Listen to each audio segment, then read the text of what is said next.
They said it was blessed, a holy relic that carried the prayers of saints. But when the chalice first appeared in the monastery, men trembled before it, and women wept silently. Those who dared drink from it vanished without a trace. Its blood-stained surface bore a secret, centuries old, hidden beneath the veneer of piety. Monks swore oaths, but their hands shook. Priests whispered warnings in corridors dark with candle smoke, and yet it remained, waiting for the next soul foolish enough to lift it. Absolutely. Here's the fully expanded Chapter 1 script for your religious horror YouTube series, written in the style and tone of Liturgy of Fear, approximately 3,260 words.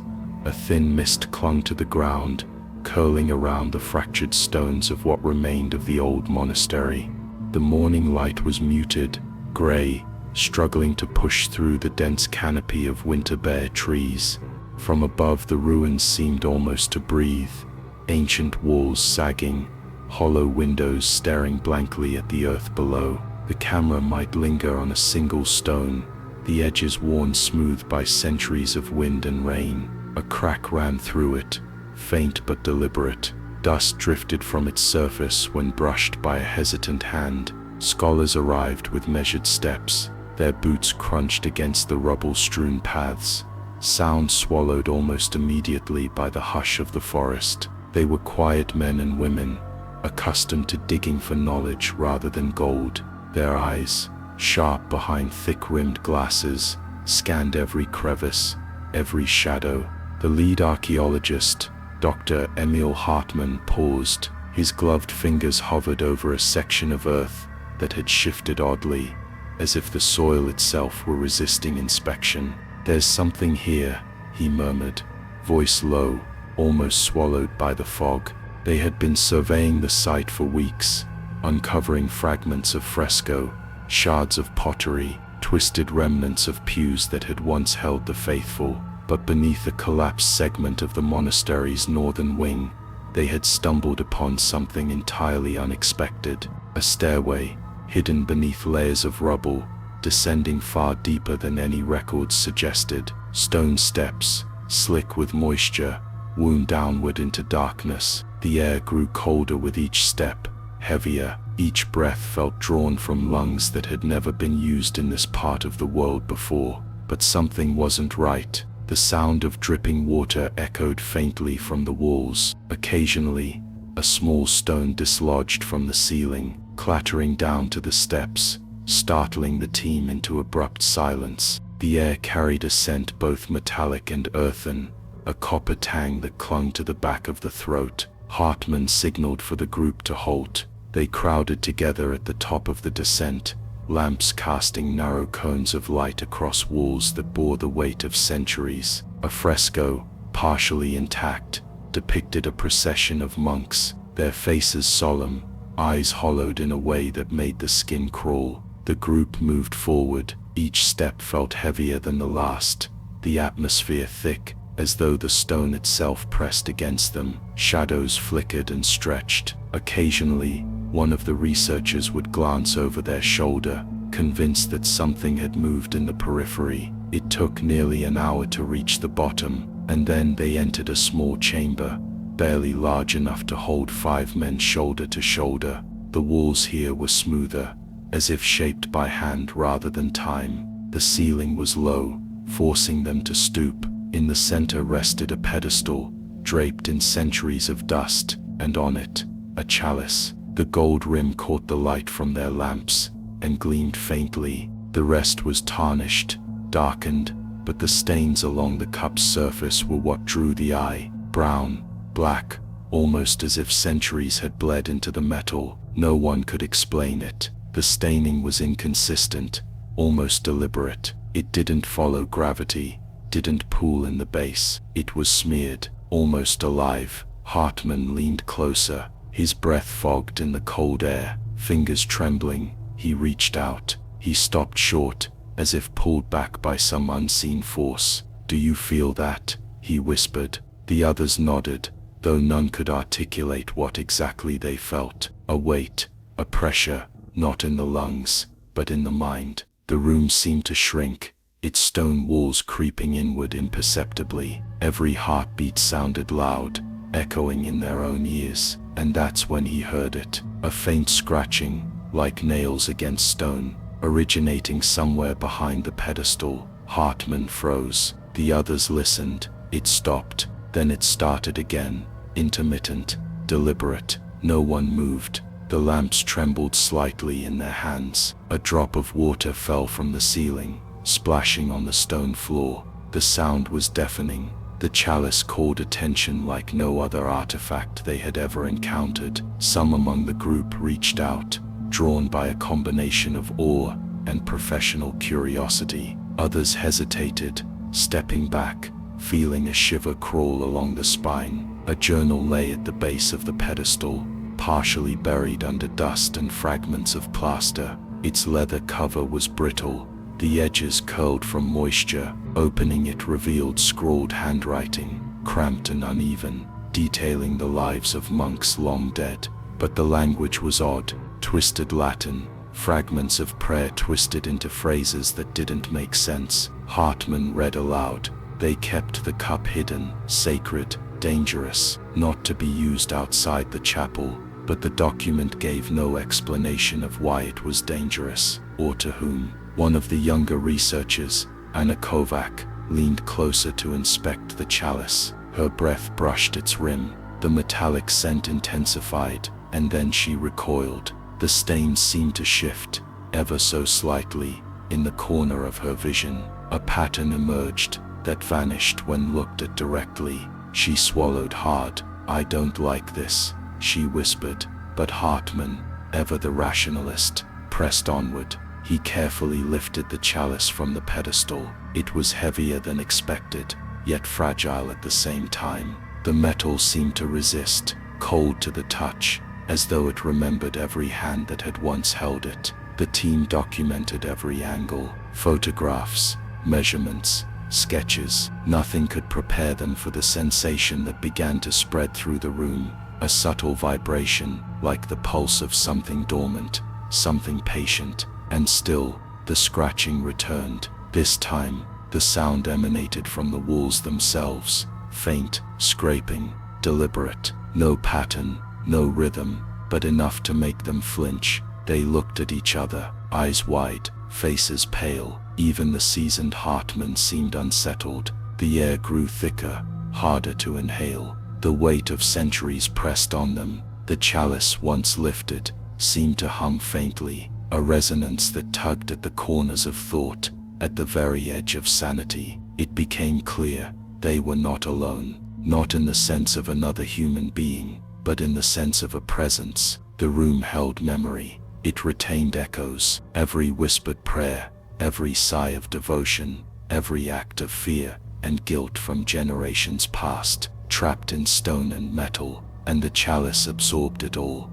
They packed up the journal and carefully lowered the chalice into a padded case. Each movement was deliberate. Even so, the atmosphere refused to lighten. Shadows clung to corners, and the temperature seemed to drop with every step back toward the stairway. Outside, the monastery ruins were silent. The fog had thickened, curling around the broken arches like a shroud. Birds had stopped their song. The wind had halted. Hartman watched his team move, documenting their exit. A gnawing sense of unease had settled over him. Not fear in the conventional sense, more a recognition that some part of history was being disturbed, awakened. And as they climbed back into the daylight, the chalice secured, a subtle shift occurred in the ruins behind them. The mist swirled differently, settling into depressions in the ground. A stone rolled slightly, as if nudged by an unseen hand. The monastery exhaled,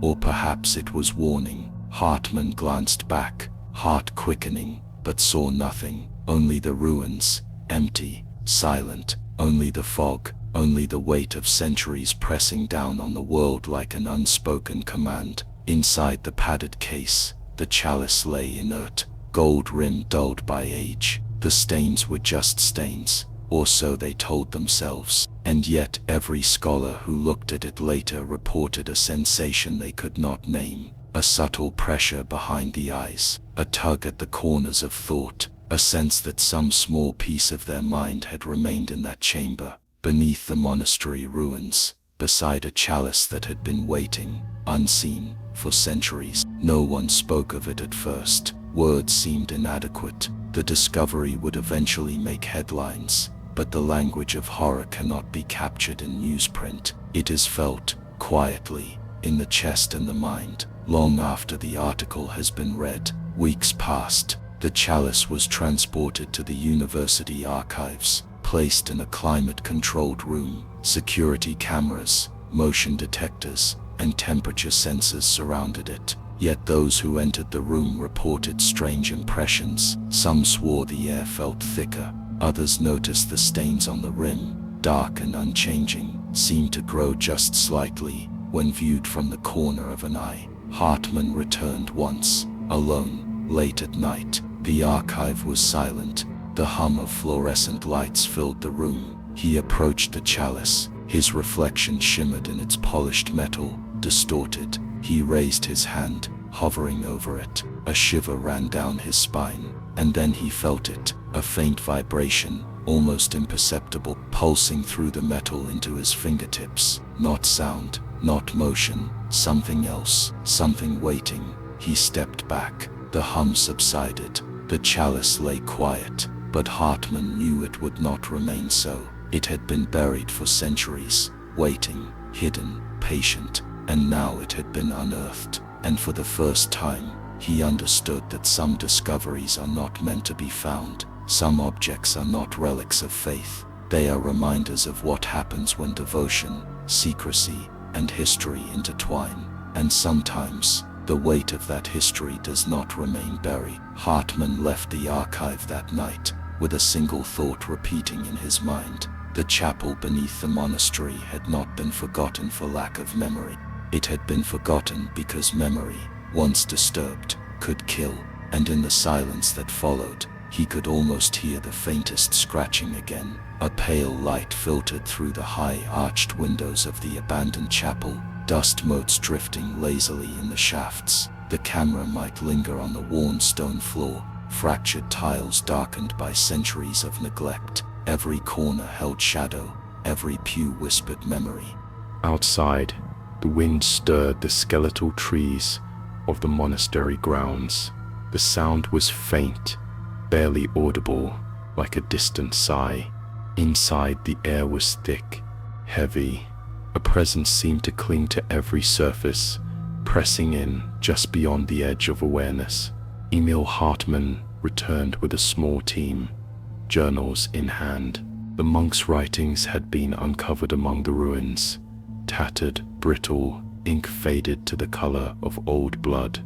They described rituals, devotions, and something else, something the writers could not name. The team opened the first journal. The pages exhaled the scent of time, paper dry and cold, yet holding an almost metallic tang.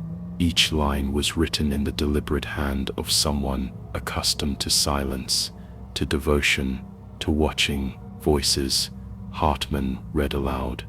Faint, in the night, half-spoken prayers, answered by no one. The group exchanged glances, and that's when he heard it. It was subtle, at first, a murmur from the corner of the chapel, soft, indistinct, almost swallowed by the cold draft sweeping through broken windows. The words could not be made out, yet it felt directed, as if the stones themselves were attempting to speak. Visitors to the site had reported similar sensations, a pressure behind the eyes, a weight on the chest, the feeling of being watched, even in solitude, shadows that did not align with their sources. One scholar swore the chalice itself seemed to shift ever so slightly when looked at indirectly, but something wasn't right. The team followed the journal's guidance, attempting to recreate the monks' observations. They knelt on the cold floor, reciting prayers, whispering, trying to invoke the routines described in the faded handwriting, and it happened. A voice, a soft, uncertain repetition of a phrase, slipped through the room. Not human, not mechanical, but something in between. Every syllable carried a weight, a hesitation, as if the walls themselves had learned the sound over centuries. Anna Kovac shivered. I can hear it, she whispered.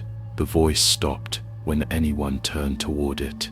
The team moved slowly, methodically, scanning each alcove and niche. The chapel seemed to contract, the shadows folding into themselves and stretching unnaturally. Light warped against the stone. Every familiar shape became distorted. The journals described this too. The sensation of walls shifting, a floor that seemed to breathe, objects that subtly altered their positions. It had been dismissed by previous researchers as paranoia, or perhaps the product of isolation, but now it could not be ignored. Hartmann approached the chalice. Its gold rim gleamed faintly in the dim light. The stains were darker than before, as though absorbing the shadows rather than reflecting them. Every time someone's gaze fell upon it, a faint hum was felt in the chest, not vibration, not sound, a sense of resonance, like memory pressing outward. And then the whispers grew, not one voice, but many, layered, overlapping, half prayers, half questions, a murmured chorus that could not be traced. Words tugged at the corners of the mind, familiar yet alien. They spoke in a language known and unknown, syllables that matched Latin yet refused comprehension. A candle flickered on the altar, though no one had lit it. Its flame danced in the draught, casting elongated shadows across the journals and the chalice. The team froze. The whispers ceased. The room exhaled. A sense of unease settled. Curiosity, which had guided them this far, faltered. Every instinct screamed caution, and then a shadow moved, not cast by the flame, not aligned with the stones. It twisted along the edge of the chalice, elongating, folding, retreating. Every glance confirmed it should not exist, and yet, each scholar swore it did. Hartmann leaned closer to the chalice, fingers trembling. He touched the rim lightly. A cold spread through his hand. Not the chill of metal, but a depth that seemed to draw inward, tugging at thoughts, at memories. "It's watching us," Kovac said, voice barely audible. The team clustered closer, lamps flickered, pages of journals fluttered. Though no breeze passed, the room pulsed with a rhythm of its own, a heartbeat out of sync with the world outside. The whispers returned, now louder, urgent, questioning, demanding, but still, nothing could be discerned, and still, when looked at directly, they disappeared. A wall of unease pressed down, breathing grew heavier, the sound of their own hearts amplified. Hartmann forced himself to read further. Some nights, they could not sleep. They prayed into silence, and still, the voices answered. He looked up, shadows twisted again. The chalice reflected shapes that should not exist. Figures crouched, stretched, lingered, just beyond the frame of vision. Every movement subtle, every distortion deliberate. One scholar reached for a journal. One scholar reached for a journal. The pages fell open to a drawing. A chalice surrounded by shadowed figures, hands outstretched, faces twisted. The ink was smeared, not by water, but by deliberate motion, an attempt to capture something that could not be drawn. And that's when they heard it, a low scrape, from the floor, from beneath the stones. The room vibrated faintly, just enough to unsettle. The whispers surged in response, urgent, layered, almost frantic. Every pulse of sound pressed at their chest, tugged at memory, at the edge of reason. The chalice seemed to hum faintly in reply. Not sound, a resonance, a knowing. Eyes darted across the chapel. Every shadow, every flicker of light seemed imbued with awareness. Even the journals, themselves inert objects, felt alive with history, and yet they pressed on. Hartmann recorded everything: photographs, notes,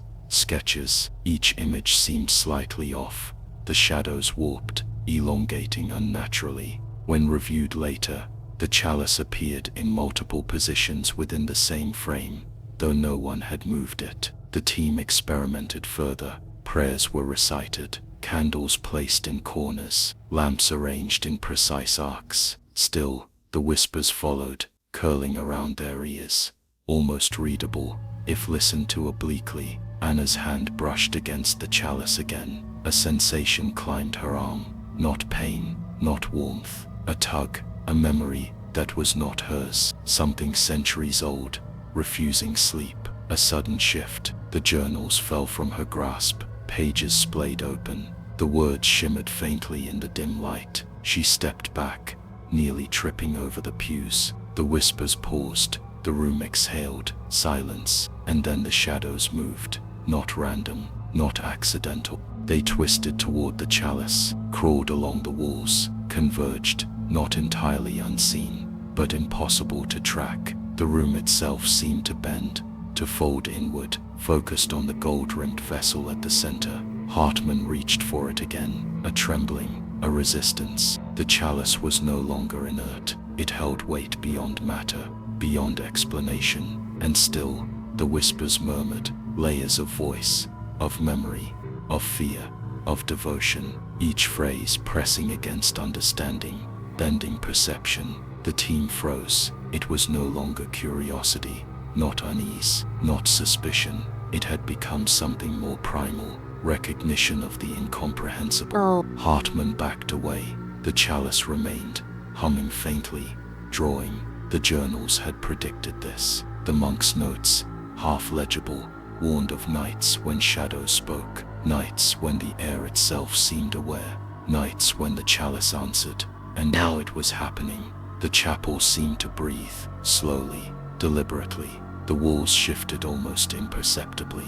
The shadows reached outward. A chill washed through the room, not cold, not wind, but a sense of exposure, of vulnerability, of being observed by a presence patient beyond comprehension. Kovac whispered, voice quivering, "We shouldn't be here." But Hartmann could not move, not yet. There was documentation to finish, notes to take, proof to secure. A shadow detached itself from the corner of the chapel, crawled along the floor toward the chalice, and then silence. The whispers ceased, the shadows froze, even the air seemed to pause. Hartmann exhaled, shaking, sweat running cold along his spine, and in the silence that followed, he realized that the chapel had changed them. Something had entered their minds, touched the edges of thought, pressed against memory. Something patient, waiting, watching.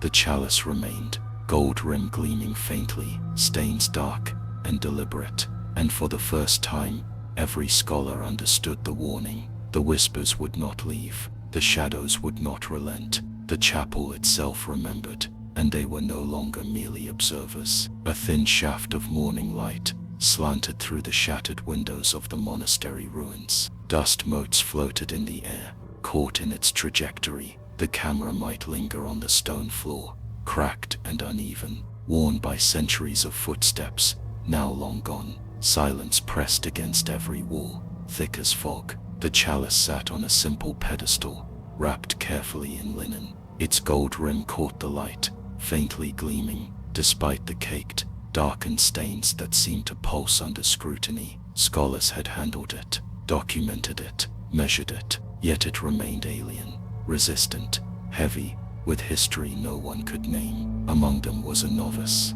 a young man named Matthias. His robes were clean, his hands steady, but his eyes betrayed something deeper, a hunger for understanding, a devotion so complete that it bordered on obsession. He lingered near the chalice longer than the others dared. Curiosity, intense and almost tangible, drew him closer. He knelt, tracing the outline of the gold rim with a finger. The metal was cold. He flinched at first, but then pressed harder, and that's when he heard it. Not the whispers of the chapel, not the shifting of shadows. A low murmur, almost indistinguishable.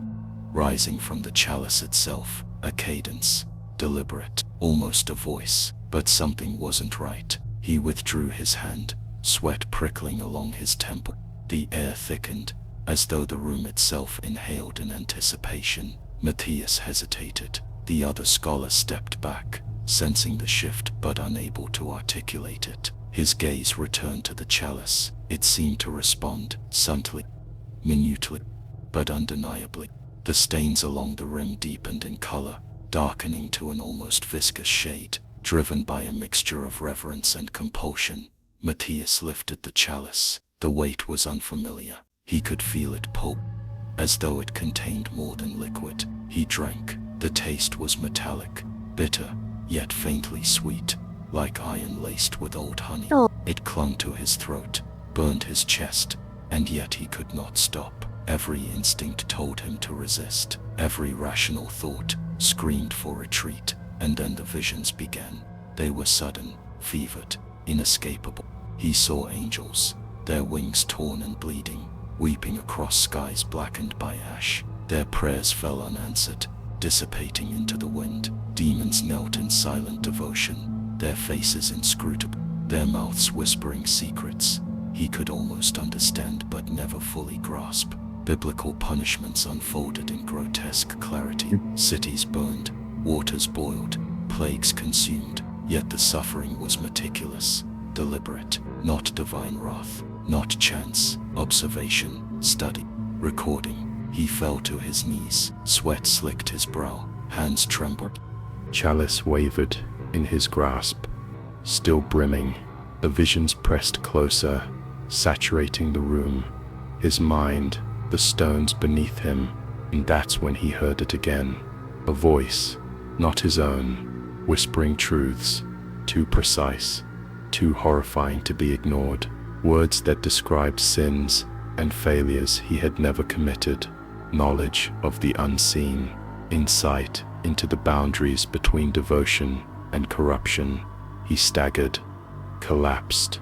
The scholars rushed to his side, their faces pale, lips parting in horror and confusion. Matthias's eyes rolled back, lips moving, murmuring phrases that made no sense aloud, but carried weight, inevitability. They do not forgive, he whispered, voice hoarse. His hands clutched at the air, as if trying to hold something tangible. He shivered violently, shuddering in ways that suggested not cold, but fear too deep for language. Every instinct in the team screamed retreat, and yet they could not look away, not from the chalice, not from the visions it had unleashed. Matthias began naming sins of the monastery, sins buried, whispered in journals, recorded only in secrecy. Names of monks long dead, misdeeds erased from history, all emerged through his fevered voice. The room grew darker, though the lamps burned. Shadows stretched, coiling along the walls like living things.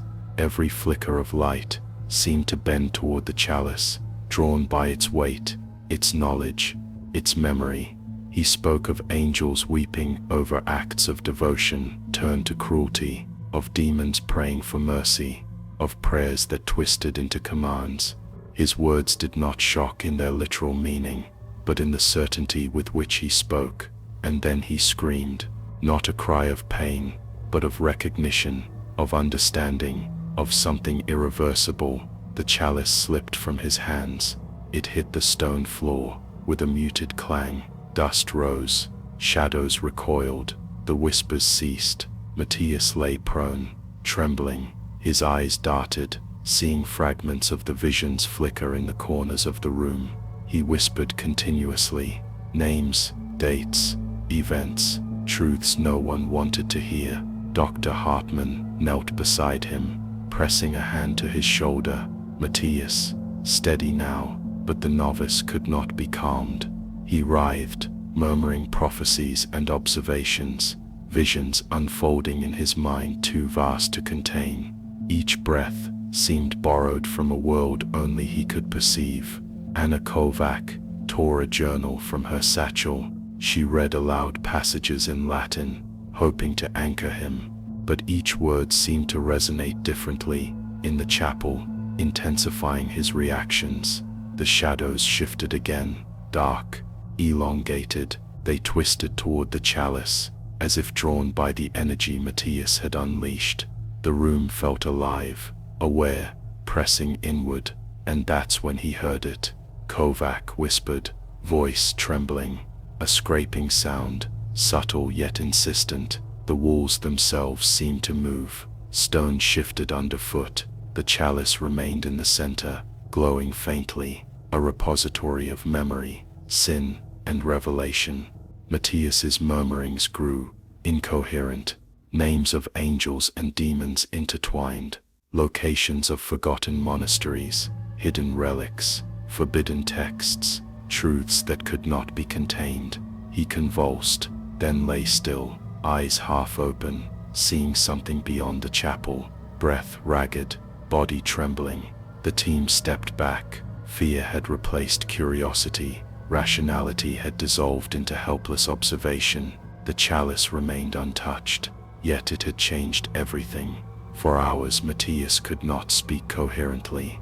His mind seemed fractured along the contours of knowledge and terror. Every attempt to rationalize or interpret only magnified the weight pressing on the team. Hartmann documented, measured, observed.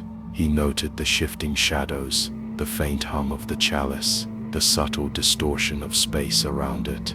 Nothing explained the intensity of what had occurred, and yet, he knew, some knowledge is too vast, some objects too patient, some relics too aware. Matthias would never be the same, not the same novice who had approached the chalice with piety and curiosity. Something in him had been awakened, or observed, or perhaps possessed, not by spirit, but by memory, by history, by the weight of what had been seen. The chapel fell silent. Lamps flickered once, twice. Shadows retreated into corners. The chalice gleamed faintly, stains dark and deliberate, as if waiting. And in the stillness, Hartmann realized the first lesson. Touching the chalice was not merely an act of faith, it was an act of communion, with history, with memory, with judgment. Matthias murmured one final phrase, barely audible, "They are always watching, and they remember everything." The words hung in the air, heavy, not just a warning, but a truth, and the chapel exhaled. A pale dawn spread over the monastery ruins. Mist clung to fractured stones and crumbling arches. The camera might linger on a single broken window, its glass jagged, catching light in shards. The chapel inside lay in silence, dust thick along the floors, air cold and still. Word had spread, the chalice had been uncovered. Scholars spoke of it with a mixture of awe and fear, their reports careful, incomplete, and now, pilgrims arrived. They came quietly at first in small groups, wide-eyed, hopeful, carrying candles and crosses, clutching rosaries worn thin by years of devotion. The air filled with whispered prayers. Not all were spoken aloud, some were internalized, as if the mere utterance of hope could summon the impossible. The path to the monastery was rough, roots twisted beneath boots, mud clung to robes. The pilgrims moved with determination, guided by word of mouth, by letters, by rumors of miracles. They did not speak much, eyes wide, scanning the ruins, tracing familiar patterns of devotion, etched into stone. Inside, the chalice sat where it had been left. The gold rim gleamed faintly, stains dark and deliberate. Lamps flickered along the walls, casting uneven shadows across the carved pews and the broken altar. And that's when they heard it, a faint murmur, nearly imperceptible, a whisper of voices that seemed to rise from the chalice itself. Some pilgrims froze, others continued forward, mouths moving silently in prayer. But something wasn't right. The novices tried to guide the visitors, explain the history, detail the monks' journals, yet every explanation fell short. The chapel seemed to resist understanding, pressing inward with an almost physical weight. Some pilgrims began to weep, not quietly, not softly. Their sobs echoed through the empty hall, absorbed by stone, reflected back, distorted and multiplied. Others remained silent, unmoving, staring at the chalice as though it might answer questions they could not ask. A young woman knelt before the pedestal, her hands shook, eyes wet. She whispered a prayer. The chalice gleamed in response, or so it seemed. She spoke again, and then she screamed. The sound was sudden, piercing, refracted against the walls. Other pilgrims flinched, some shielding their faces, some frozen with fear. Voices rose, not all from the pilgrims. Some came from the chalice itself, subtle, insistent, layered, a cadence that pressed against the mind, tugged at memory, whispered truths no one wished to hear. Hartman watched from the side. His team tried to maintain order, documenting reactions, noting the behavior of visitors, but chaos had begun to infect the sacred halls. Shadows shifted unnaturally, lamps swayed, light warped across the stone, elongating the forms of pilgrims in ways that felt deliberate. Observing, every movement was magnified, every gaze seemed returned by the walls themselves. One man collapsed mid-prayer, his body shook, he mumbled phrases in Latin and another language he did not know. He claimed to hear the chalice speaking to him, offering visions he could not articulate. The crowd's collective anxiety grew. Whispers of miracles were overtaken by whispers of dread. Murmurs of hope were interrupted by cries of fear. Some pilgrims refused to leave. They knelt and prayed, holding rosaries, touching the stone floors, staring into the chalice as if it might grant sight or forgiveness. Others ran, stumbling through the ruins, tripping over roots, screaming, and yet the chalice remained, gold rim gleaming faintly, stains dark and deliberate, immovable, silent, but for the faint hum that pressed against the chest, the mind, the soul. The air thickened, the chapel contracted, shadows twisted toward the center. The walls seemed to lean in, to observe, to remember every prayer, every plea, every fear. Hartman tried to speak to the pilgrims. Words faltered, explanations lost meaning. The atmosphere refused rationality. Logic slipped, replaced by instinctual dread. And that's when he heard it, a chorus of voices, rising from nowhere and everywhere, layered, overlapping, half prayers, half accusations, not human, yet intelligible, pressing against thought, memory, and morality. Pilgrims fell silent, clutching at their heads, muttering incoherently. Others screamed, words strangled by terror. Lamps flickered again, shadows elongated, stretching toward the chalice, each movement deliberate, precise, unyielding. Some tried to flee. They found themselves returning to the center, drawn by something unseen yet undeniable. The air itself seemed to guide them, pressing against their will, bending perception. A young boy knelt before the chalice, tears streaking his face. He reached out, trembling. The chalice shimmered faintly, responding, not sound, not movement, a presence, weight pressing against the chest. Hartman moved closer, his own hands shook, notes fell from his satchel, every instinct screamed retreat, yet he could not look away, could not leave. The chapel was no longer a place of devotion, it was an organism, responsive, patient, judging, recording, watching. Pilgrims continued to arrive, drawn by rumors, by hope, by faith. Each one became part of the chapel's memory. Some left broken, some silent, some screaming truths that could not be spoken aloud. And still, the chalice waited. Its stains darkened, its hum persisted, its presence pressed against the mind, the heart, the soul. Hartman realized the magnitude of what had occurred. Curiosity had evolved into fear. Faith had tipped into terror.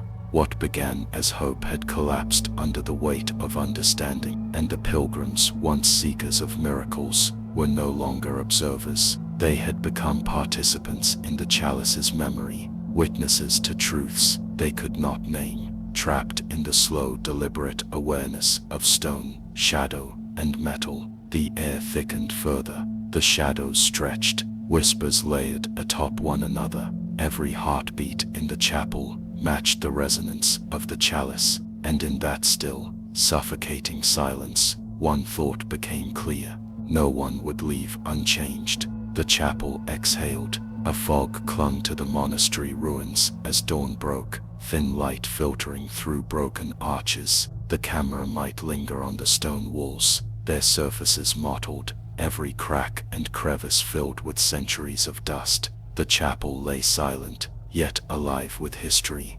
Investigators returned, armed with lamps, brushes, and notebooks. Their goal was simple: to catalog, to understand, to cleanse. Yet the building resisted comprehension. Every step echoed, every breath pressed against the heavy air. The chalice remained on its pedestal, gold rim gleaming faintly, stains dark and deliberate, unchanged, despite every cleaning attempt. But the team soon noticed something more unsettling. The stains had begun to creep, not confined to the chalice, not restricted to the pedestal. They appeared on walls, floors, even tapestries once thought irreparably preserved.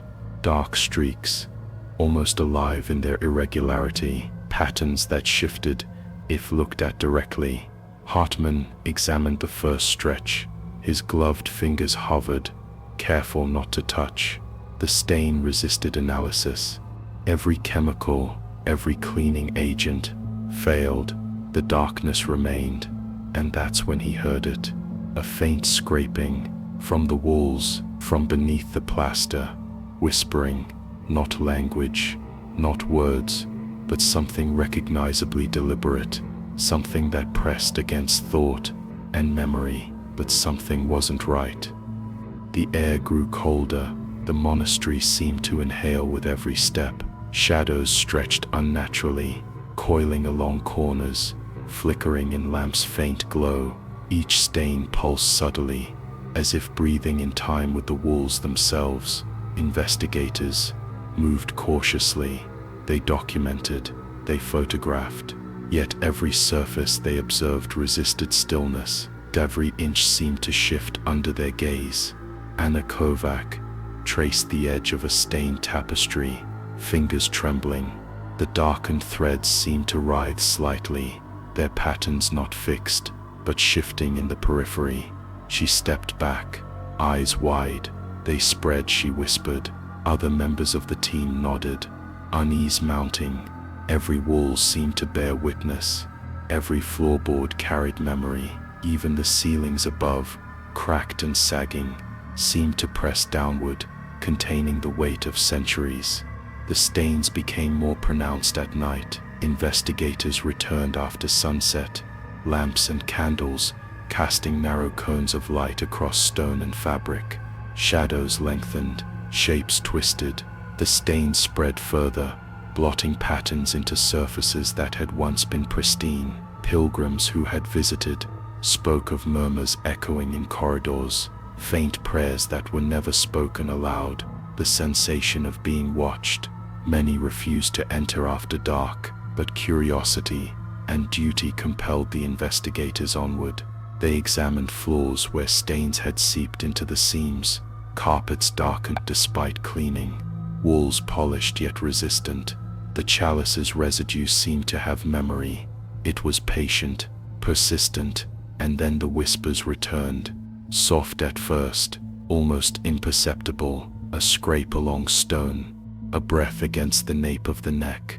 Layered voices, not entirely human, not entirely conscious, but undeniably aware. The team clustered near the chalice, lamps trembling in hands, each member silent, focused, documenting what they could. The monastery no longer felt like a building.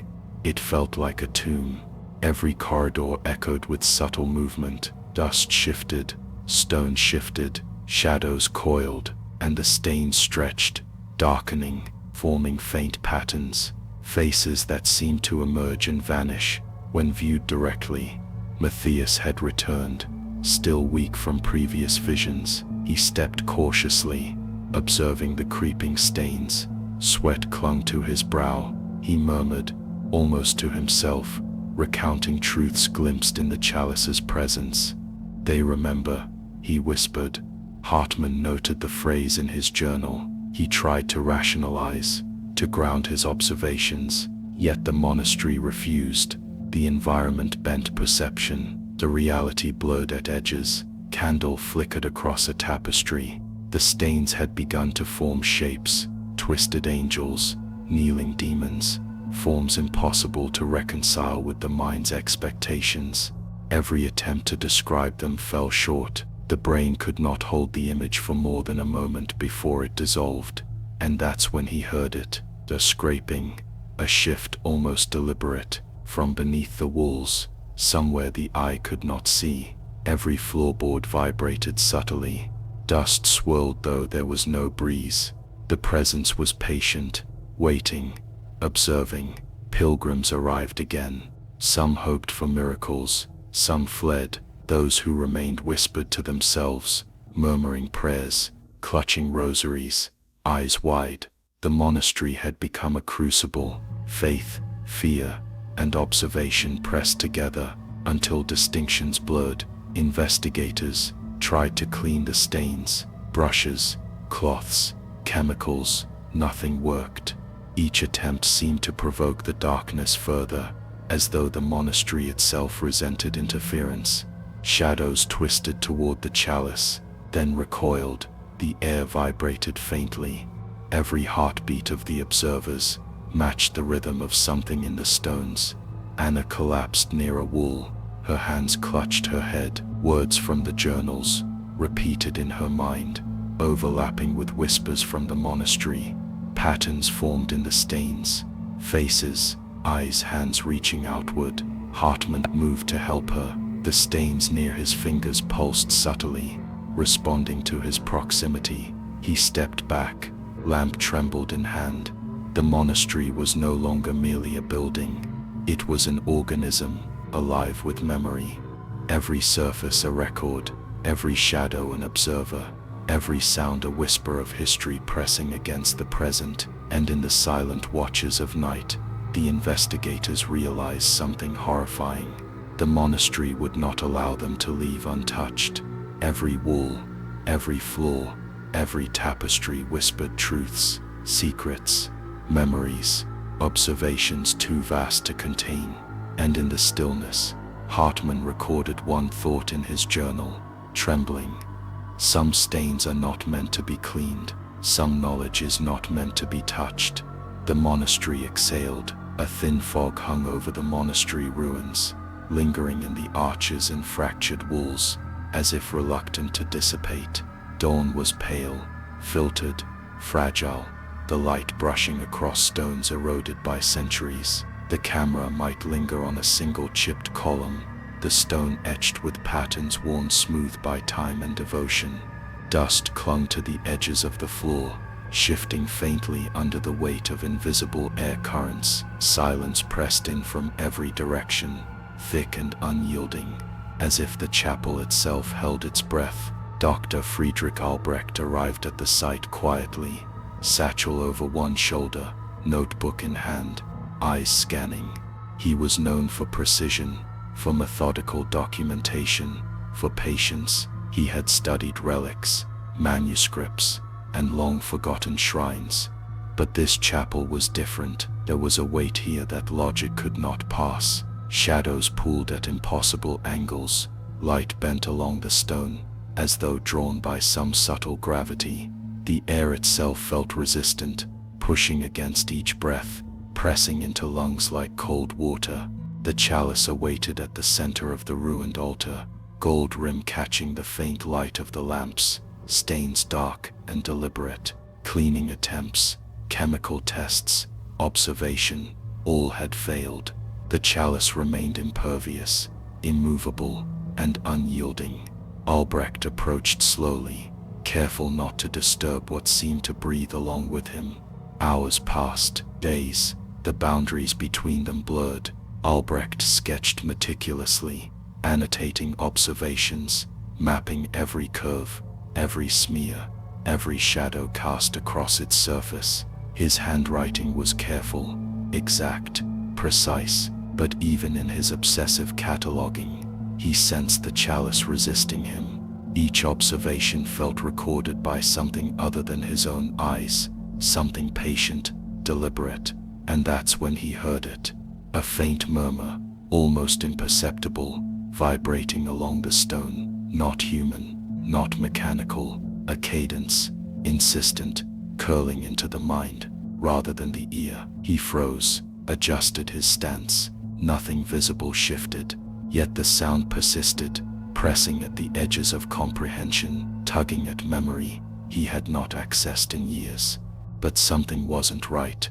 Nights became intolerable. Sleep refused him. In his dreams, he saw the martyrdom of angels, their wings shredded, their cries silent yet piercing, their faces etched with suffering. He saw divine cruelty, rendered in excruciating detail, cities reduced to ash, waters boiling, fires consuming generations. The visions were vivid, immediate, detailed beyond reason. Each morning, he awoke drenched in sweat, trembling, hands smudged with ink, as he tried to record the impossible. During the day, voices emerged, faint, layered, pressing along the periphery of perception, sometimes muttering scripture, sometimes sequences of names, places and dates he did not recognize. Each syllable seemed deliberate, articulated to draw understanding and terror in equal measure. His notes began to change, letters twisted, lines curved into loops, spirals, symbols unintelligible to any observer. Pages that had once held meticulous sketches became abstractions, diagrams of impossible geometry, shapes that seemed to record more than describe. Attempting to read previous night's notes became an act of futility. Meaning dissolved under his gaze. Albrecht began speaking aloud in the chapel, questions, observations, whispers of devotion, pleas for understanding. At first the only reply was silence. Then came subtle murmurs, coiling through corridors, echoing off walls. A syllable returned faintly, delayed, distorted, as though the stone considered its answer before speaking. The air thickened, dense with memory. Dust moved without wind, shadows twisted, bending at impossible angles.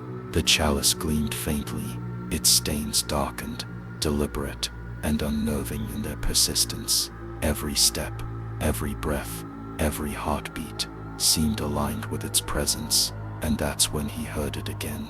A voice, distinct and deliberate, clearer than any previous whisper, not human, yet articulating thoughts and judgments with precision. It spoke of sins, of devotions corrupted into cruelty, of prayers that twisted into commands. The cadence pressed against cognition, embedding itself in thought and memory. Albrecht trembled, hands clutching notebook. He tried to record it. Symbols replaced letters, sketches replaced sentences. The pages filled faster than thought, yet comprehension faded. Each line seemed a dialogue with something not visible, something patient, something aware. Days blended into nights, nights into delirium. Albrecht ceased eating, ceased speaking with others. The monastery became a lens through which obsession refracted. Every tapestry, every floorboard, every ceiling stone seemed aligned with the chalice's weight, its history, its memory. He could no longer distinguish the boundaries between observation and experience. Footsteps approached, distant, echoing, perhaps pilgrims, perhaps his own memory, replaying previous motions. Albrecht could not tell. Every corridor echoed with the resonance of the chalice, every shadow coiled toward the center. At times he would trace patterns on stone, scratches and etchings, meant as notes, observations, warnings. They were answered subtly by shifts in light, the coiling of shadows, not imagined, observed, insistent. His dreams became waking visions, angels bleeding across blackened skies, demons kneeling, whispering prayers for mercy, cities in flames, martyrs enduring suffering with precision beyond comprehension. Each image pressed, insistent, invasive, blurring the line between sleep and consciousness. and yet he returned each day. Obsession and devotion merged. Scholar became witness. Observation became participation. Words he had not spoken emerged from his lips, syllables shaped by memory, not his own. The chalice gleamed faintly, darkening shadows along floors and walls. Every heartbeat, every breath synchronized with its presence. Notes decayed into symbols, diagrams twisted into impossible perspectives. He could not stop, could not flee, could not look away. And that's when he realized the chalice did not merely observe. It remembered, it judged. Every glance, every note, every breath fed it further, deepening its awareness. Curiosity had become compulsion. Obsession had become participation. Devotion had become terror. Albrecht's hand fell to the stone. Eyes traced the chalice, shimmering faintly.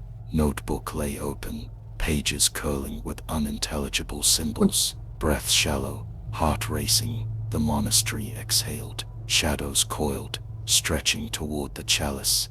Dust hung suspended, alive, and then came the whispers, layered, insistent. Names, sins, devotions, half prayers, half observations. Words pressed against cognition, memory, perception. Albrecht shivered. His hand gripped the notebook, as if to anchor himself. Each day, the line between observation and action blurred. He catalogued, but the cataloging became a ritual. The ritual became obsession. Obsession became dialogue with the unseen. Every gesture, every note, every glance reinforced the chalice's patient scrutiny. Pilgrims arrived, seeking miracles, or perhaps witnessing. Albrecht barely noticed them. They moved around him, some silent, some whispering, in the dark, all caught in the chapel's slow gravitational pull. Their presence pressed, distorted. The air thickened with expectation, fear, devotion. Albrecht spoke to the chalice. It responded, subtly, almost imperceptibly. Light glinted, stains darkened, shadows shifted. Every movement seemed meaningful, every breath intentional. The chapel had become an organism. Its center, the chalice, the brain, patient and aware. And then came the final understanding. Scholar had become witness. Witness had become participant. Participant had become memory. Every observation fed the chalice. Every observation became part of the monastery's record, a record patient and eternal. Albrecht fell to his knees, shaking. Words emerged, fragments, symbols, syllables he did not know he could speak. Breath ragged, eyes wide, mind fractured along the contours of memory and terror. The chalice gleamed, stains deliberate, patient, unyielding. Shadows coiled, dust hung, suspended. Every heartbeat, every thought, every pulse of air, every step in the corridor aligned with its presence. And the monastery exhaled. Curiosity had become obsession. Obsession had become terror. Scholar had become witness. Witness had become memory. The chalice had claimed him. Then the monastery remembered. Mist hung low over the monastery ruins, curling in the arches and broken walls as dawn's light brushed against fractured stone. The camera might linger on the cracked bell tower, its shadow stretching across the courtyard like a finger. Silence pressed in from every crevice, thick and suffocating, as if the chapel itself held its breath. Dust clung to the edges of the floor, shifting faintly in currents that no wind stirred. The monks had always been few, disciplined, devoted. Their steps were measured, precise, every movement a ritual of obedience and prayer. But now, one was missing. At first, it was assumed he wandered the halls or tended the gardens. But hours passed, questions arose. The corridors once familiar, seemed longer, narrower. Shadows poured in corners and twisted along walls. The air itself pressed against thought, and then the first blood was discovered to smear across the stone floor. Dark, congealed, deliberate, robes torn and abandoned, scattered like ragged echoes of presence. Footsteps led nowhere. The walls themselves seemed to listen. Every observer froze. A heavy silence fell, broken only by the soft echo of movement in distant corridors. Pilgrims arrived again, drawn by rumors of the chalice, candles in hand, rosaries clenched. Their excitement was tentative, nervous, but something wasn't right. The first scream cut the stillness. A pilgrim knelt near the altar, eyes wide, voice rising in incomprehensible terror. Others froze, then ran. The sound reverberated, warped by stone, fragmented, doubled in echoes that made comprehension impossible. Panic began to ripple through the chapel, subtle at first, then unstoppable. Monks vanished, one by one. Some disappeared from their cells without trace. Some left faint traces of blood, smeared along corridors, robes torn and abandoned, as if by invisible hands. No struggle, no sound, only absence, and the weight of anticipation pressed into the remaining observers' minds. And that's when he heard it, a whisper, faint and deliberate, curling at the edges of thought. Not human, not mechanical, a presence, intangible but insistent. The pilgrims sensed it, though few could articulate the feeling. It pressed, tugged, manipulated perception, bending comprehension at the edges. Those who attempted to leave often stopped mid-step, eyes drawn back toward the altar. The chalice gleamed faintly, gold rim darkened by persistent stains. Its presence was patient, deliberate, consuming attention. Some could not resist.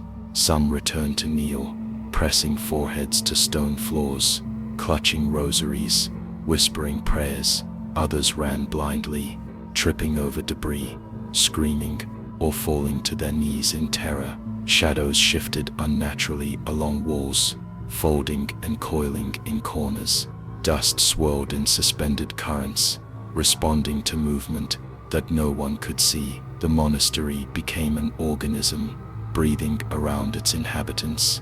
Every heartbeat, every footstep, every whisper fed the sensation of awareness, pressing in from stone, wood, and metal. Hartmann documented events with mounting unease. Notes tumbled from his hands, sketches of corridors, stains, robes abandoned mid-step. Observation failed, explanation failed.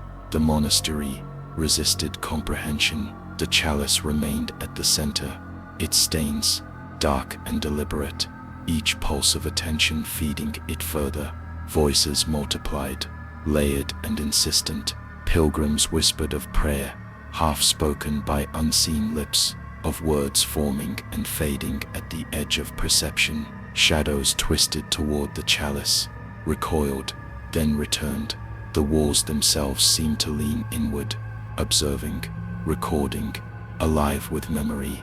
And that's when he heard it again. Footsteps behind him, soft but deliberate, fading before he could turn. Whispers in Latin, questions unasked, accusations unspoken yet undeniable. Hartmann shivered. His team clustered near him, silent, eyes wide, hearts racing. The chapel had become a crucible, faith and fear intertwined. Observation became participation. Panic spread through pilgrims like contagion, voices overlapping, echoing, intensifying. Every scream bounced, multiplied by stone, layering over whispers, becoming a chorus of hysteria. Monks vanished, some gone by midday, leaving nothing but traces in dust and blood. Others disappeared entirely. Pilgrims witnessed robes fluttering, without hands, footsteps fading into silence.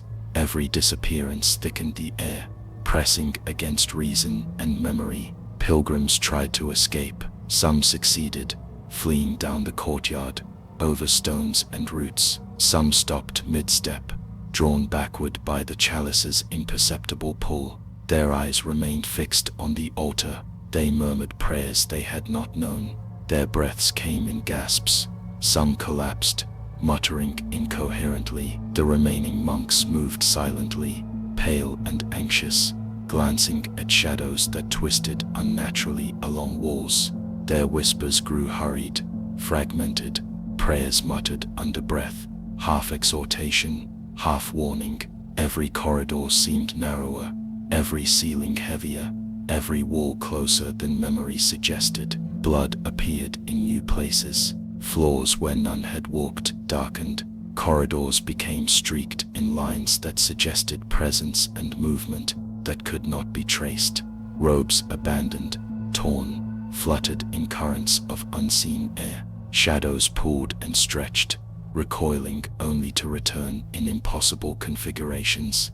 And that's when he heard it again, a low, insistent hum, threading between walls, across floors into the mind. Pilgrims stiffened. Some looked behind, expecting a monk, a presence, anything familiar. None appeared. The whisper pressed forward, pushing against memory, against thought, against comprehension itself. Hartman tried to calm them. Words fell flat. Observation, reason, explanation, none worked. The monastery resisted understanding. The chalice remained central, patient, aware, its darkened stains, like eyes tracking every thought, every pulse, every breath. Some pilgrims sank to their knees, hands grasped for reassurance, eyes darted toward every shadow, every flicker of light. Others screamed, stumbled, pressed against walls in terror. Hysteria spread. The monastery became a living organism,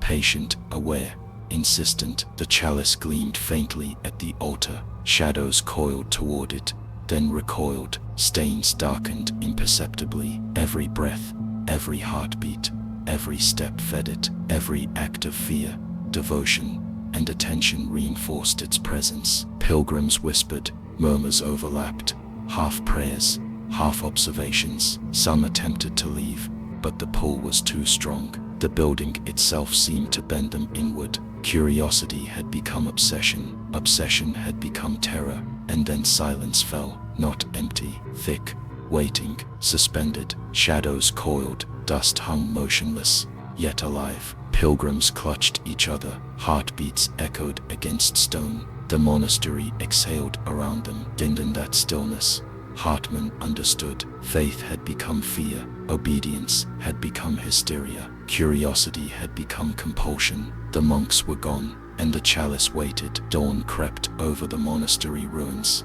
pale and hesitant, brushing against broken arches and crumbling stone. The camera might linger on a collapsed nave, the remnants of its roof framing a sky that seemed too vast, too empty. Dust clung to the floor, stirred only by faint drafts, carrying the faint smell of old incense and rot. Silence pressed from every corner, heavy and watchful. Church authorities arrived quietly, in polished shoes, carrying briefcases and clipboards. They moved with purpose, but not reverence. Their eyes scanned the ruins with calculation, not curiosity. They had heard reports, rumors, whispered accounts of disappearances, blood, and something residing at the center of the chapel, a chalice. That something wasn't right. The monks were gone. Pilgrims had fled, some unable to leave the courtyard, drawn back as if by invisible chains. Only the ruins remained, and the chalice, resting at the altar, gleaming faintly in the dim light. Stains dark and deliberate, unyielding. Researchers documented, taking photographs, collecting fragments of manuscripts, measuring stones, cataloging every footprint and smear. They dismissed what they could not quantify: hysteria, superstition, mass suggestion. Notes were taken, but observations that suggested more than structural anomalies were redacted. Footage vanished, journals disappeared, removed quietly enough that no one could trace the removal. And that's when survivors spoke. They described the hum, faint, almost imperceptible, rising at midnight from the chalice. Not sound alone, but sensation, pressing, curling into the mind, persistent, patient, as if the chalice itself were aware. The authorities listened politely, then nodded, their tone soothing, dismissive. Their expressions betrayed nothing, but survivors sensed a quiet avoidance,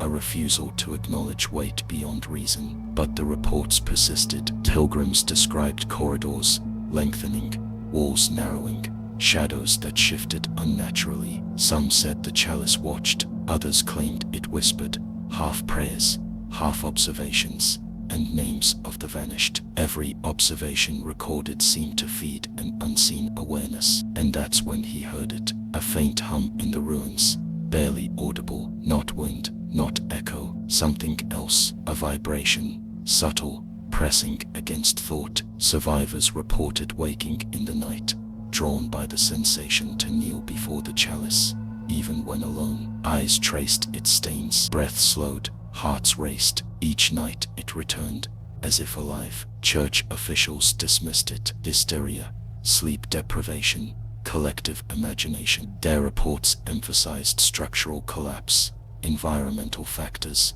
personal stress. Nothing was wrong, nothing to investigate further. Footage of shadows, of corridors stretched impossibly, was labeled irrelevant. Journals recording disappearances and whispers were quietly archived, then vanished from public record. But the chapel persisted. Dust hung in suspended currents. Stones shifted subtly in the night, or seemed to. Light bent oddly, flickering, as though tracing something unseen. Survivors spoke of a presence that could not be measured, yet could be felt in every step along the corridors. Every heartbeat, every breath, every glance toward the altar reinforced the sensation. The chalice hummed at midnight, faintly, deliberately, unrelenting. Observers felt it before they saw it, a pressure along the skull, curling into thought, embedding itself in memory. Nothing else in the ruined monastery moved, nothing else observed, only the chalice, patient, calculating, eternal. Researchers documented everything that could be measured, and everything else was redacted. Reports emphasized rational explanations. Footnotes excused observation with structural anomalies, human error, psychological suggestion. But survivors knew differently. Their sleep was fractured. Their thoughts returned repeatedly to the ruins, to the chalice, to the faint, insistent hum. And that's when they understood. Institutional denial did not remove the presence, it only masked it. The chalice remained, patient, awaiting attention, feeding on observation, on fear, on devotion, on obsession. The absence of acknowledgement did not diminish it, it amplified it, allowing it to persist, quietly, invisibly, in every mind that recalled the ruins. Survivors recalled corridors that lengthened at will, walls that bent subtly, light that avoided corners, yet traced them carefully. They described the sensation of being observed, even when alone. The chalice responded, imperceptibly, to attention. Shadows shifted, dust swirled, a hum rose and fell, in time with thought. And that's when they realized, even when ignored, even when denied, the presence endured. The institution could redact footage, remove journals, erase evidence, but it could not silence the chalice. Its memory persisted, its awareness persisted, and at midnight, when the world was quiet, it sang softly, patiently, in tones that pressed into thought, curling into the mind, relentless. Church authorities left, footsteps echoed in the empty nave, dust swirled, shadows lingered in corners. Survivors left the ruins, but the memory of the hum followed them. Dreams were haunted, thoughts intruded upon, hearts quickened at the suggestion of its presence. The chalice, dark and deliberate, remained at the altar, untouched, patient, eternal. And then silence fell, not empty, thick, expectant, waiting. The ruins exhaled, shadows coiled, dust hung, suspended, alive. The chalice waited, and the survivors knew denial did not matter. It never had. The chapel lay in ruins, the morning light pale and hesitant, filtering through broken arches and fractured stained glass. Dust clung to the floor in thick layers, stirred only by faint currents of air, carrying the smell of old incense and damp stone. Shadows pulled where the light could not reach, folding over pews and cracked tiles, stretching across the altar where the chalice waited, gleaming faintly in the half-light. Father Benedict was the last monk remaining. His robes were frayed, sleeves singed from countless candles, eyes hollow but alert. He moved slowly, deliberately, across the chapel, hands trembling as he carried a simple censer. Every step echoed, every breath seemed amplified in the vast empty space. Candles had been lit, dozens of them, lining aisles, perched atop stone ledges, some flickering in the draught, others burning steadily, as if fed by an unseen force. Their light painted the walls in shifting, dancing patterns, throwing statues into grotesque relief. Faces once serene now seemed twisted in agony, lips parted as though screaming silently. But something wasn't right. The air vibrated with subtle sound, a low hum, barely audible, pressing at the edges of perception. The chalice sat at the altar, stains dark, deliberate, and impossibly patient. Father Benedict approached it with measured steps, chanting softly under his breath, words of exorcism, prayers for mercy, pleas for divine intervention. And that's when he heard it, a voice or several, layered in a choir of sorrow and rage, faint at first, almost imperceptible, then growing in volume, harmonizing with the flicker of the candles. Whispers from the walls, from statues, from the floor beneath his feet. The chapel itself seemed alive, resonating with memories of devotion and suffering, echoing the vanished monk's fear. Father Benedict's hand shook as he raised the censer, incense smoke curling in unnatural patterns. It hung in the air, twisting, forming shapes that seemed deliberate, almost watching. He continued the prayer, voice rising, trembling, faltering, but persistent. Candles flickered violently now, shadows elongated and recoiled. Statues seemed to bleed, thin rivulets of dark liquid trickling down stone robes, pooling at feet. Pilgrims, huddled at the back, watched in silence, some kneeling, some frozen in terror. Their eyes darted to the chalice. Its rim caught the candlelight, the gold gleaming faintly, stains dark and patient, unchanged yet somehow more insistent. The voices grew louder, overlapping, converging, forming a chorus of sorrow, rage, accusation. Father Benedict's words became frantic, syllables blending, almost unintelligible. He swung the censer, tracing patterns in the air, his knees trembling as the choir seemed to answer him, every syllable pressing into the mind. And that's when it cracked. The chalice gold rim fractured. The sound was not metal splitting, it was a scream, resonating through stone, air, and flesh. Pilgrims covered their ears. Some fell to the ground, knees pressed to stone, mouths open in silent anguish. Candles guttered and flared,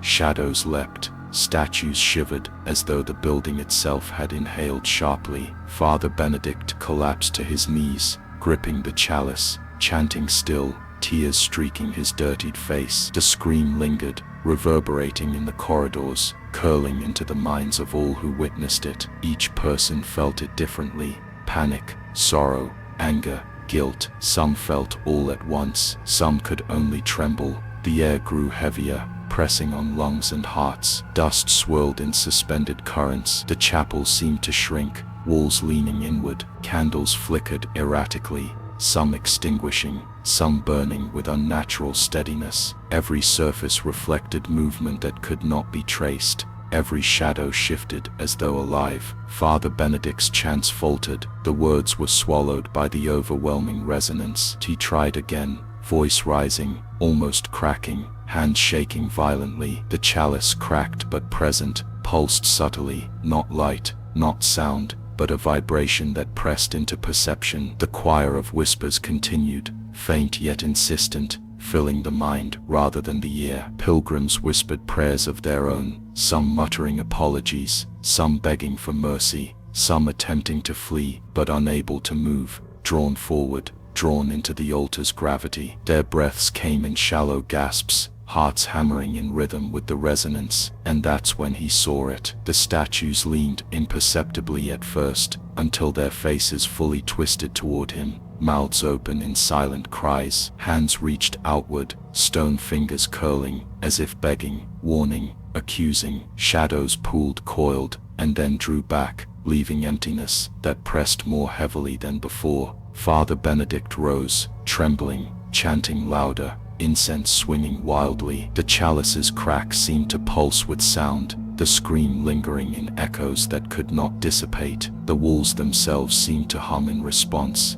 dust vibrating, air thickening, pressing against thought. Pilgrims moaned softly, some screaming, some muttering names. The chapel became a vessel of sound and weight, resonance pressing into consciousness, overwhelming perception. Curiosity had become terror, faith had become hysteria, observation had become participation in something far older, far more patient. The chalice pulsed again, faintly, the fractured rim glinting in candlelight. Shadows twisted in time with the subtle vibration, dust coiled, air pressed against bodies, thoughts, and hearts, and then silence fell, not absence, not peace, but waiting, thick, expectant, impossible to measure. Every eye fixed on the altar, every breath suspended, every heartbeat synchronized with the pulsing presence. Father Benedict sank to his knees, exhausted, hands gripping stone. Pilgrims clutched each other, whispering fragmented prayers, tears streaking faces, eyes wide in terror. The chalice remained at the center, cracked but patient. Its hum returned faintly, curling into minds, embedding memory, and in that stillness, they understood. The final ritual had not ended, it had only begun. The chapel exhaled, shadows coiled, dust hung suspended, candles flickered in defiance. The chalice waited, and those who witnessed it would never leave untouched. Morning light fell over the abandoned monastery, soft and pale, filtering through shattered windows and the collapsed roof. The camera might linger on the altar, dust thick over the stone, candles long extinguished, their wax pooled and hardened, cracked like the memory of what had occurred here. Silence pressed into every corner, heavy and watchful, as though the building itself remembered. The corridors were empty, footsteps echoed faintly, though no one walked. Stones shifted under invisible weight. The gardens had grown wild, vines crawling along arches, twisting through the cracks in the walls. Nature had begun reclaiming the ruins, yet the memory of human presence lingered in every corner. The shadows of vanished monks, the echo of panicked prayers, the dark traces of blood smeared along corridors long abandoned. But something wasn't right. The chalice had been removed, locked away in a museum archive, carefully catalogued, sealed, protected. The gold rim glimmered faintly under the fluorescent lights of its display case. The stains remained, dark and deliberate, unwashed. Preservationists noted them clinically. Scientists recorded their chemical composition. Visitors approached politely, observing etiquette, whispering quietly about history and devotion. Yet many admitted a sensation they could not define. The air chilled around the chalice, faint murmurs curling in corners of hearing, shadows that lingered longer than light allowed. And that's when he heard it, a whisper, soft, subtle, almost imperceptible, not spoken aloud, but pressing into the mind. The chalice seemed aware of attention, patient, deliberate. Visitors recoiled slightly, murmuring apologies, glancing around. They were alone. No one else had entered the room, yet the sensation remained, curling around their thoughts, pressing gently, insistent. The museum was orderly, clean, calm. Surveillance cameras watched silently. Security guards walked predictable paths. Visitors observed, catalogued, photographed, touched nothing. Yet the air around the chalice felt different, heavier, older, more patient than the rest of the sterile room. Some whispered prayers they had not intended to speak. Some left quickly, doors clicking behind them, hearts still racing. Others lingered, eyes fixed on the chalice, trying to understand, trying to measure, trying to comprehend what could not be measured. Footsteps echoed faintly behind them, though no one followed. Air shifted imperceptibly, the chill deepened, pressing on skin and bone. Shadows pulled at edges, bending around corners, and though no light source moved, the darkness shifted. Each person sensed it differently. Dread, sorrow, guilt, anticipation, curiosity became unease, observation became fear, and that's when she heard it. A faint prayer, half-formed, curling through the air, delicate and incomplete, not audible to the casual ear, but pressing into thought, a repetition of syllables familiar and ancient. Visitors shivered, clutching coats or purses, leaning instinctively toward each other for reassurance that could not be offered. The chalice remained still, sealed in glass, golden rim gleaming, stains dark and deliberate, yet its presence pressed, imperceptibly, insistently. Archivists took notes, cameras recorded, scientific instruments measured temperature, humidity, trace elements. None recorded the sensation, none could quantify the whispers, the shifting shadows, the subtle chill curling in corners of perception. Yet every visitor knew it, every observer felt it, every attention lent weight to something older, deliberate, patient. Some visitors returned at night, after closing hours. Security guards dismissed concerns. The chalice remained locked, the room was empty. Yet again, the faint prayer arose, curling softly into perception. Shadows shifted, dust motes drifted in invisible currents. The chill deepened, pressing into lungs, fingering at nerves, embedding itself in memory. And that's when they understood. The horror had not ended. It had only been contained, not destroyed, not explained, not dismissed. Preservation had not removed the chalice's presence. Silence had not erased it. Every observation, every visit, every whisper of attention fed its memory, its patient awareness. The monastery had been abandoned, but it continued to resonate. Stones remembered footsteps, walls remembered blood, dust remembered breath. The chalice remembered every hand that had touched it, every prayer that had been half-spoken, every scream that had echoed across the chapel. The ruin and the relic were linked, intertwined, impossible to separate. Visitors left, some told no one, some whispered in cafes, at home, in quiet corners. Their voices trembled as they recounted details that seemed impossible, inexplicable, yet undeniable. Some avoided sleep, unsettled by memory. Others returned, compelled, drawn by attention, curiosity, a need to see. Every return reinforced the presence, every glance fed the quiet awareness, and that's when he felt it. The faint hum, barely audible, curling at the edges of perception, not from the chalice alone, from the room, from the memory of the place, from something patient, deliberate, eternal. It pressed against thought, unmeasured, insistent. The stained gold rim gleamed faintly, as though aware of observation, as though counting, waiting. Silence hung, thick, expectant. Shadows lingered, coiled, dust drifted in still currents. The air pressed against the skin and bones of all present. They could not explain it. They could not ignore it. And yet it did not scream. It did not lash. It waited, patient, eternal, deliberate. The monastery was empty. The chalice was locked away. Yet neither had relinquished their weight. The horror persisted, quiet, subtle, unavoidable. Memory carried it forward. Attention fed it. The relic waited. And in the stillness, the survivors, the observers, the visitors all understood. The silence was not empty. It was never gone. Some relics carry the sins of humanity. Curiosity can awaken horrors beyond faith.